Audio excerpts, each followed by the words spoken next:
कहते हैं कि दुश्मन का दुश्मन दोस्त होता है, और इसको सच साबित करने वाला एक सोशल मीडिया पोस्ट थर्सडे को सामने आया। एक्स पर किए गए इस पोस्ट में भारत के विदेश मंत्री एस जयशंकर ने जानकारी दी कि उनकी बातचीत अफगानिस्तान के acting foreign minister Aamir Khan मुत्ताकी से हुई। ये पोस्ट बहुत इंपॉर्टेंट है। इंपॉर्टेंट इस लिहाज से कि 2021 के अगस्त में अमेरिका अफगानिस्तान से भाग गया। इसी महीने तालिबान ने अफगानिस्तान का टेक ओवर कर लिया। जो तालिबान का पास्ट रहा है उसकी वजह से भारत समेत दुनिया के लिए ये अछूत रहे हैं। ऐसे में 2021 के अगस्त में अफगानिस्तान में हुई उठापटक के बाद से भारत ने तालिबान से उचित दूरी बनाए रखी, लेकिन विदेश मंत्री एस जयशंकर और मुत्ताकी की बातचीत के पोस्ट ने साफ कर दिया है कि दोनों देशों के बीच कुछ तो पक रहा है। ये बातचीत ऑपरेशन सिंदूर के पॉज किए जाने के एक हफ्ते के भीतर हुई। ये इस लिहाज से अहम है क्योंकि पाकिस्तान और तालिबान के रिश्ते, मतलब जो तालिबान अफगानिस्तान को चला रहा है, इनके रिश्ते ऑल टाइम लो पर हैं। अमेरिका के जाने के बाद पाकिस्तान को लगा था कि अफगानिस्तान उनका क्लाइंट स्टेट बनकर रह जाएगा। क्लाइंट स्टेट का मतलब पाकिस्तान के इशारों पर नाचने वाला एक देश। जबकि पाकिस्तान के ऐसे अरमानों पर पानी फेरते हुए तालिबान ने गजब की ऑटोनॉमी दिखाई है। दोनों देशों के बीच रेफ्यूजी क्राइसिस से लेकर आतंकवाद तक के मुद्दे पर तालिबान ने साफ किया है कि वो अपनी मजबूत रीढ़ के साथ पाकिस्तान को मुंह तोड़ जवाब देगा, न कि उसके सामने झुकेगा। इन्हीं वजहों से पाकिस्तान और अफगानिस्तान एक दूसरे के दुश्मन बने बैठे हैं।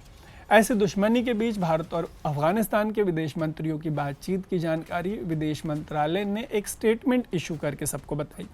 इतनी बड़ी मुलाकात है ये कि इस तरह की पहली मुलाकात से जुड़े बयान में विदेश मंत्री एस जयशंकर ने एक्स पे पोस्ट करके कहा कि भारत और अफगानिस्तान पुराने दोस्त हैं और अफगानिस्तान के विकास में भारत पूरी मदद करेगा।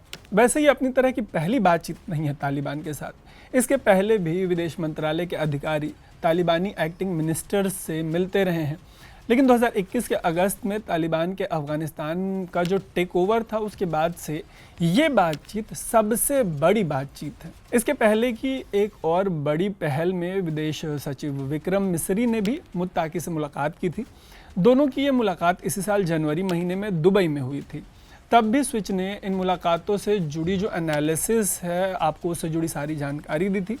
वैसे दोनों के बीच इस तरह की मुलाकातें या बातचीत एक्सेप्शन नहीं है। 1999 से 2000 के बीच तब के विदेश मंत्री जसवंत सिंह तालिबान के विदेश मंत्री वकील अहमद मुतवाकिल के संपर्क में थे।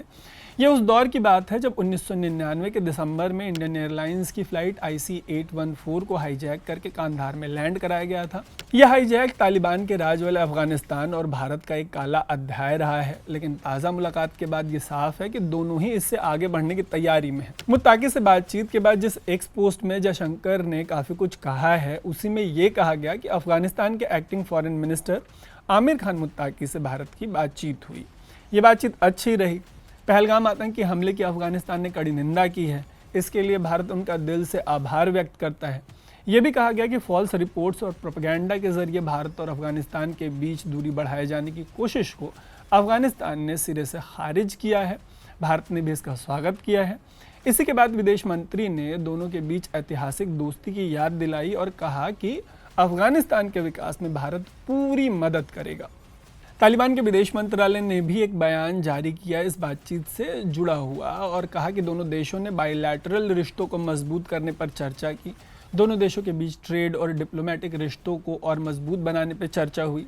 तालिबान ने कहा है कि भारत साउथ एशिया की एक बड़ी ताकत है और दोनों देशों के बीच ऐतिहासिक रिश्ते हैं, और उम्मीद जताई कि दोनों देशों के बीच आने वाले दिनों में रिश्ते और मजबूत होते चले जाएंगे। बट उन्होंने ये भी कहा कि वो हर किसी के साथ एक बैलेंस्ड रिलेशन चाहते हैं। इस बातचीत के दौरान अफगानिस्तान ने भारत से अफगानी व्यापारियों और मरीजों को वीज़ा दिए जाने की, उनका वीज़ा बढ़ाए जाने की मांग की है। साथ ही ये भी कहा है कि इंडिया में बंद अफगानी कैदियों को वापस अफगानिस्तान भेजा जाए। तालिबान ने कहा कि विदेश मंत्री ने इन सभी मुद्दों पर ध्यान देने का भरोसा दिलाया है। भारत के विदेश मंत्री ने ऐसी बातचीत और बयानों के बीच आपको याद दिला दें कि अप्रैल के आखिरी हफ्ते में पाकिस्तान, अफगानिस्तान और ईरान के joint secretary in charge M Anand Prakash को काबुल भेजा गया था। उनके वहां पहुंचने से पहले ही अफगानिस्तान ने पहलगाम हमले की कड़ी निंदा की थी। तब तालिबान ने कहा था कि इस तरह के आतंकवादी हमले जो रीजनल सिक्योरिटी हैं, स्टेबिलिटी है, उनके लिए बहुत बड़ा खतरा है। मतलब आतंकवाद की राह छोड़ने को तैयार तालिबान तक को ये बात समझ में आ रही है, लेकिन पाकिस्तान फिर भी अपने आप को एक टेररिस्ट नेशन बनाने पे तुला है और उसकी ऐसी ही हरकतों की वजह से भारत को उसको चौतरफा घेरना पड़ेगा। प्रॉब्लम इसकी शुरुआत हो चुकी है।